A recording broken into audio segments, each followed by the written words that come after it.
कार्तिक मास कथा अध्याय 13। जलंधर का राहु को शिव जी के पास भेजना।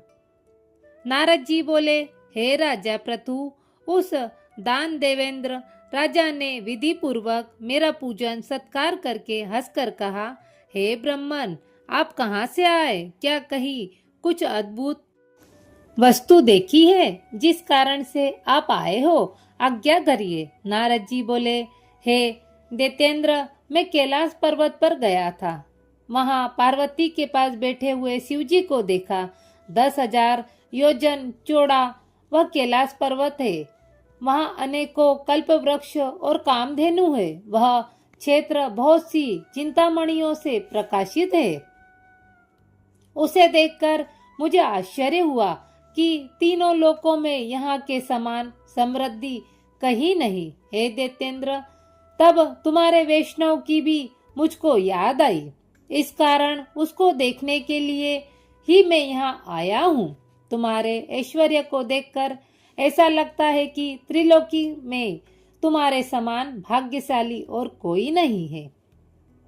फिर भी स्त्री रत्न के बिना इस तुम्हारी सिद्धि को देखकर विचार करता हूँ कि महादेव जी के समान सुखी कोई त्रिलोकी में नहीं है। यद्यपि अनेकों अप्सरा और नाग कन्या आदि आपके पास यहाँ है, तो मैं भी उनमें कोई पार्वती जैसी सुंदर नहीं है, जिसकी सुंदरता रूपी समुद्र में डूबकर ब्रह्मा ने भी अपने वीर्य को छोड़ दिया था।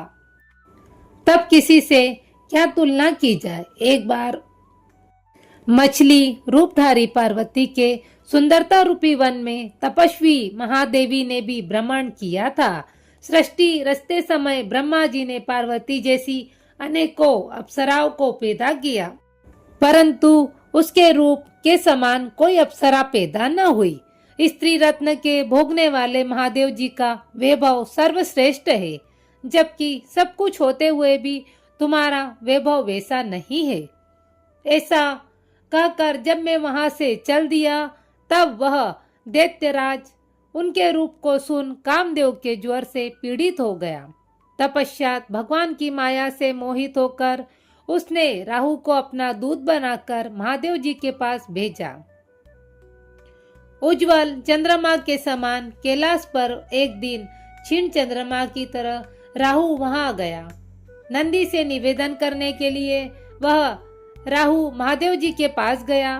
तब शिव जी के पूछने पर राहु बोला, हे वृषध्वज, त्रिलोकी के स्वामी, हे रत्नेश्वर, जलंधर की आज्ञा सुनो।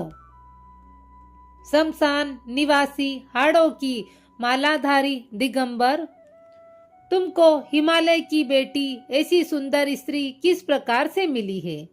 मैं रत्नों का स्वामी हूँ। पार्वती स्त्रियों में रत्न मेरे ही योग्य है। तुम जैसे नंगे जटाधारी भिखारी योग्य नहीं है।